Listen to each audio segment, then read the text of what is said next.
आज सबका हल और भावगंगा के 168वें अंक में चंद्रभूषण तिवारी जी, जो पेड़ वाले बाबा के नाम से विख्यात हैं और जिन्होंने करीब 9 लाख पेड़ लगाए हैं और 11.5 लाख पेड़ों का लक्ष्य है, उनसे गीत सुनिए, आभार गीत, धन्यवाद गीत। और एक बात हमने अपनी कविताओं में भी लिखी है और आज आके ये वही बोलने लगे तो बड़ा अच्छा लगा कि जो मौसम परिवर्तन होता है, एक तरह से पहाड़ धरती पर आ जाता है हम लोगों को आनंद देने के लिए, ऐसे ही धरती पहाड़ पे ये मौसम हमारी परिक्रमाएं करते हैं एक तरह से और संपूर्णता देते हैं। तो आपके गीत का स्वागत है। तो हम कृतज्ञ हैं जल, जंगल, जमीन, जानवर, जन जन के, जिनके कारण हमारा जीवन सुखमय और मंगलमय हो रहा है। तो यह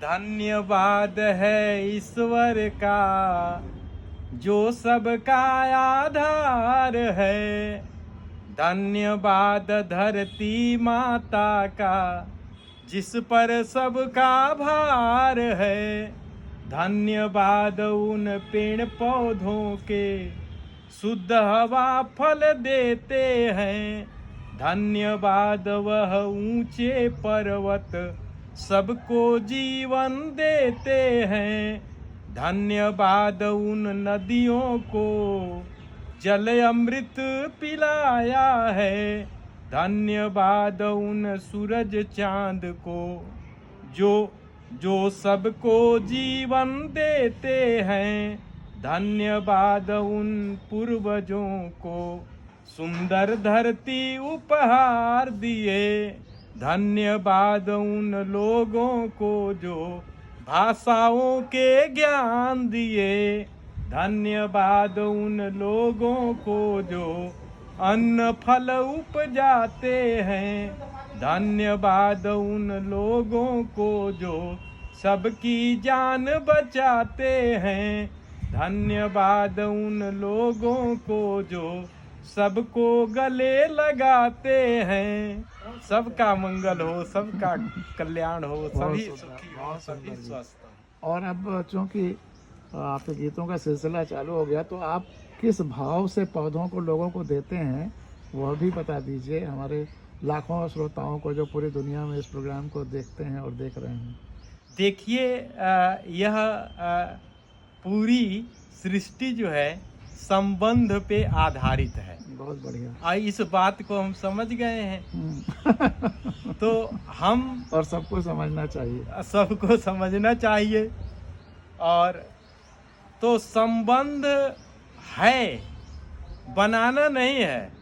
सही बात। सबका सबसे संबंध है, वही देखना है। उसको पहचानना है और करना। पहचान के निर्वाह करना है। बिल्कुल बिल्कुल। तो यही हाँ, तो यही संबंध है। तो मैं प्रकृति से संबंध को पहचाना, तो मैंने सोचा कि अगर पर्यावरण संरक्षण करना है, धरती माता की सेवा करनी है, तो पेड़ लगाने से बड़ा कोई काम नहीं है। बिल्कुल। इसलिए मैंने धरती पर पेड़ लगाने का संकल्प लिया। 26 जनवरी 2006 से 11 लाख पेड़ लगाने का संकल्प, और 10.5 लाख से अधिक पेड़ हम लगा चुके हैं। वाह वाह वाह। और मैंने 9 लाख केवल कहा, पेड़ों को संकल्प जो है बिल्कुल एकदम से आ गया है। तो सुनिए, तो पेड़ों को हमने पुत्री के रूप में लोगों को दिया 10.5 लाख। वाह वाह वाह। लेकिन अब बदल गया। बेटे के रूप अब मैं बेटे के रूप में 50,000 पाल रहा हूं। तो बेटियों को विदा किया, तो योग्य कुल खानदान घर पर देखना पड़ता है। तो बेटे बेटियों का रेशियो 50-50 होना चाहिए था। 50-50 रेशियो नहीं मेंटेन किया। रेशियो थोड़ा गड़बड़ा के आगे बढ़ा लेंगे। नहीं तो आप लक्ष्य बढ़ा दीजिए ना। समझ लिए बेटे आगे पड़ जाएंगे। तो असल बात है, बेटों के चक्कर में ही बेटियां ज्यादा हो गई। ये भी प्रकृति की कुछ चाहना रही होगी। तो देखिए, बेटियों के वजह से मेरा विस्तार हुआ रिश्तों का। हाँ। और मैं जिसको पेड़ दिया तो उसको कहा ये पौधा नहीं है, मेरी पुत्री है, बड़े ही लाड़ प्यार में पली है, कोमल है, नाजुक है, जानवर देखते ही डरती है, गर्मी में इसे प्यास बहुत लगती है, 2 साल पालेंगे तो पीढ़ियों पीढ़ियों को पालेगी, मेरी बेटी जिंदा रहती है तो फल फूल छाया देती है, मर जाती है तो चौकट पल्ला बन के घर की रखवाली करती है, मेरी बेटी मरघट तक साथ देती है, तो इसे लगा लीजिए, बचा लीजिए, अपने घर आंगन में बसा लीजिए, मुझे अपना समधी बना लीजिए, मैं आपके सुख दुख में खड़ा रहूंगा। तो किसी की बेटी योग्य कुल खानदान में चली जाए तो उसका पिता कितना प्रसन्न होता है अपने बेटियों को फलते फूलते देख करके और सुखी प्रसन्न देख करके। तब मैं एक गीत सुनाता हूँ और कहता हूँ, स्वागत है, स्वागत। हरा भरा पेड़वा मती काट मोरे भैया, पेड़वा चिरैया बसेर, तालाब झील पोखरा मती पाट मोरे भैया, कछुआ मछरिया बसेर, बिटिया के जनी दुख दिहा मोरे भैया, बिटिया चिरैया के नाम, बहुत सुंदर। काहे बिना सुन अंगनवाए भैया, काहे बिना सुन दुआर, काहे बिना सुन पोखरवाए भैया, काहे बिना सुन बाटे बाग,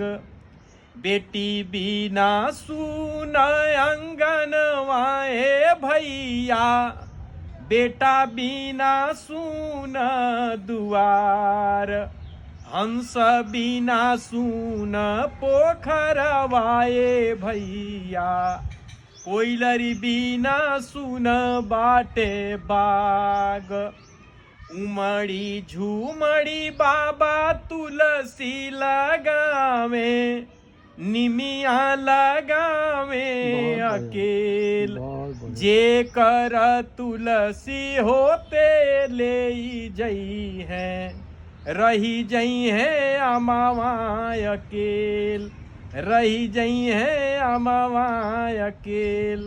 और आदरणीय गिरीश पांडे जी और आपकी श्रीमती जी रीता जी, आप दोनों लोगों ने बहुत से पेड़ों को अपने पार्क में लगाए हैं, बचाए हैं, और अभी इन लोगों के हाथ में जादू है, और जिस गमले में, जिस शीशी में, ढक्कन में, बर्तन में कोई भी डंडी गाड़ दे तो वो जो है हरा हो जाता है। तो ये सब जो है, और चिड़िया पक्षी बात करने आती हैं, और पांडे जी का जो सहृदयता है, और वो सबके प्रति पांडे जी का एक बार मैंने जो सुना कि किसी का भी कहीं से भी फ़ोन आता है तो तुरंत उठाते हैं, स्वयं उठाते हैं।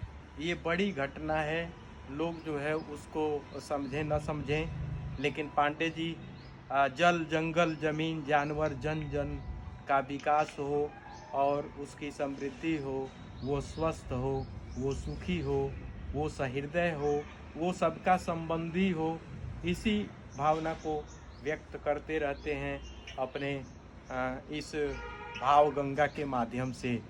तो भाव की गंगा ही तो निरंतर है। आपका शरीर समय पे रहेगा, लेकिन आपके जो आत्मा में भाव है वो सदैव बना रहेगा, क्योंकि आत्मा निरंतर है, तो इसलिए उसकी क्रिया निरंतर है। तो हम सब शरीर से सुखी होने जाते हैं, यही भ्रम है। हम लोगों को भाव से भरना है, प्रेम का भाव, विश्वास का भाव, सम्मान का भाव, करुणा का भाव, दया का भाव, कृपा का भाव, यही भाव ही हमको सुख देते हैं। तो सुखी होने के लिए बहुत दूर दूर भटकने की ज़रूरत नहीं है। अपने भाव में सबका मंगल, सबका कल्याण, सबका शुभ सोचिए, और जो आ जाए उसका कर दीजिए, इतना ही काम है। तो शुभ सोचना है, अशुभ करना है, और कैसे किया वो अगले को बता देना, इतना ही काम है। बहुत बढ़िया, बहुत बढ़िया। और जो आपने संबंध बनाने की बात कही कि आप संबंध बनाते हैं, संबंध पहचानते हैं, देखते हैं, महसूस करते हैं, और सबसे बड़ा संबंध अगर कोई है तो माँ का है, क्या बात इसमें है। कोई शक नहीं है। तो और धरती सबकी माँ है। माँ है। इस धरती पर विश्व में जितने भी माताएं हैं उनकी नहीं, माँ भी वही है। उनकी माँ भी है, जितने भी पेड़ पौधे वनस्पतियां हैं उनकी भी माँ है, जितने जातियां धर्म सबकी माँ है, हमारे अवतारों पैगंबरों मसीहाओं सबकी माँ है। और सबसे बड़ा दुखद पहलू यह है कि आज हमारी धरती माँ बीमार है।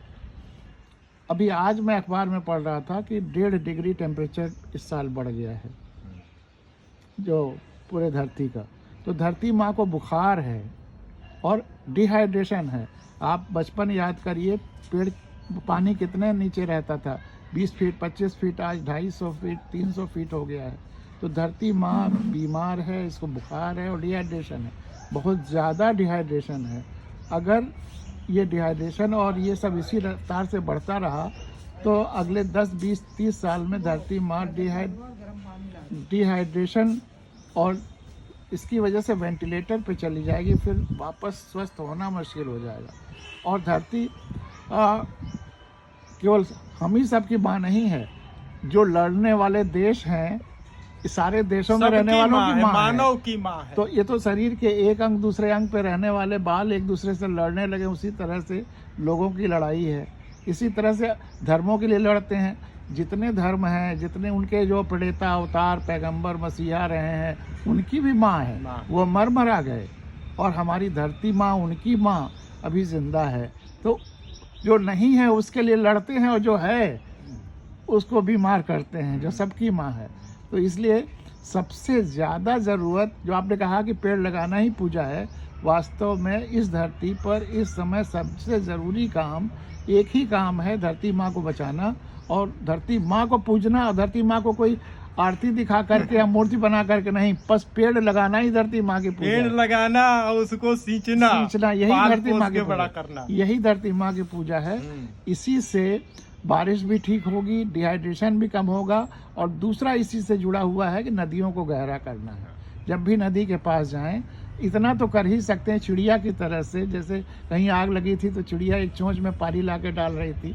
लोगों ने उससे पूछा कि क्या तुम्हारे चोंच में एक बूंद पानी लाने से आग बुझ जाएगी? तो उसने कहा कि मेरी कोशिश तो है, कोशिश तो रहेगी, लगातार कोशिश करूंगी तो हो सकता है बुझ भी जाए, ऐसा मैं नाउम्मीद नहीं हूँ। और मेरी देखा देखी अगर करोड़ों चिड़ियाएँ वही करने लगें तो निश्चित बुझ जाएगी, हो सकता है कि माहौल बन जाए। तो उसी तरह से अगर करोड़ों लोग नदियों के किनारे जाते हैं कांवर बन कर के, स्नान करके, तो वहाँ इतना ही करें कि गंगा जल लाते हैं तो एक कटोरे में, एक कलश में जल लाते हैं, कलश में वहाँ की मिट्टी भी ले आएं। ऐसे ही अगर कांवर बन के जाते हैं तो एक कांवर के एक कलश में पानी ले आएं, एक कलश में मिट्टी ले आएं। मिट्टी को अपने खेत में, खलिहान में, खेत में, गमले में, लॉन में कहीं भी इस्तेमाल करें।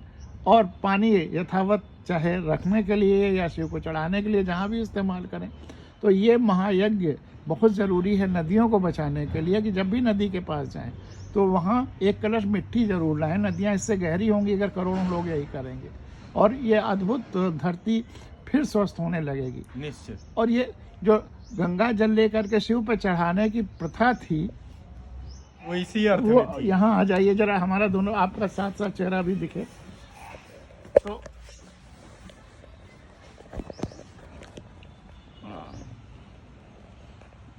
अच्छा सामने से है,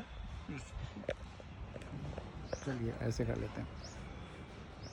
तो वो इसलिए थी कि जब समुद्र मंथन हुआ और जो विष निकला वह शंकर जी पी गए, तो बेचारे शंकर जी उस विष की ज्वाला से इतने ज़्यादा उन्हें महसूस हुआ, दर्द महसूस हुआ या जलन महसूस हुई कि पूरी धरती से लोग जो जहाँ थे वहीं पानी लेकर के उनके ऊपर चढ़ाने के लिए पहुंच गए, गर्मी को शांत करने के लिए।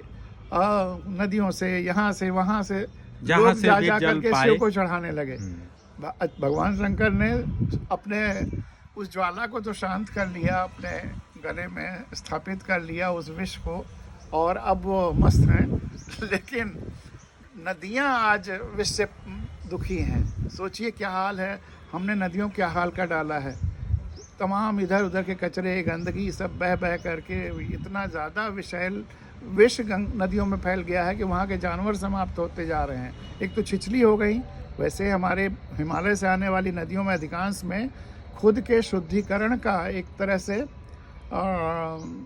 प्रक्रिया चलती रहती। वहाँ से जो औषधियाँ लाती हैं मतलब पत्थरों से या वनस्पतियों से, तो सेल्फ प्योरिफिकेशन, स्वयं शुद्धा हो जाती हैं। वो बह बह करके अगर इधर उधर से गंदगी भी जाती है तो उसको भी शुद्ध कर देती हैं।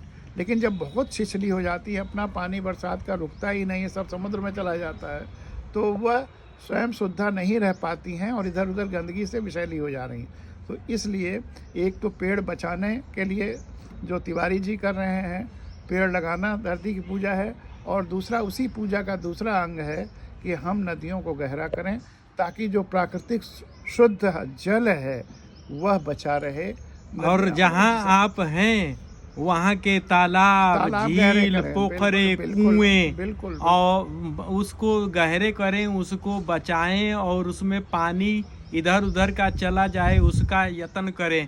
माने पानी रोपण भी करना है पौधारोपण के साथ में। बिल्कुल। हाँ, वो मेरी गज़ल का शेर है ना कि हर रोशनी की एक किताब लिखता हूँ, अनुशासित इनकलाब लिखता हूँ, संवेदनाएं ही हमें, इस संवेदनाएं यही जुड़ाओ, संवेदनाएं ही हमें जिंदा रखती हैं, संवेदनाएं बेहिसाब लिखता हूँ, और सारा मीठा पानी बह न जाए समंदर में, इसीलिए तो हर कहीं तालाब लिखता हूँ। क्या बात है, क्या बात। तो आज की हम लोगों की चर्चा अनायास ऐसे ही आप आ गए और ये अद्भुत अंक बन गया है। और मुझे लगता है कि ये बातें लाखों ही नहीं करोड़ों लोगों के बीच जाएंगी और धरती में परिवर्तन की एक नई श्रृंखला, एक नया सूत्रपात, एक नया शंखनाद करेंगी। बहुत बहुत धन्यवाद, बहुत बहुत धन्यवाद।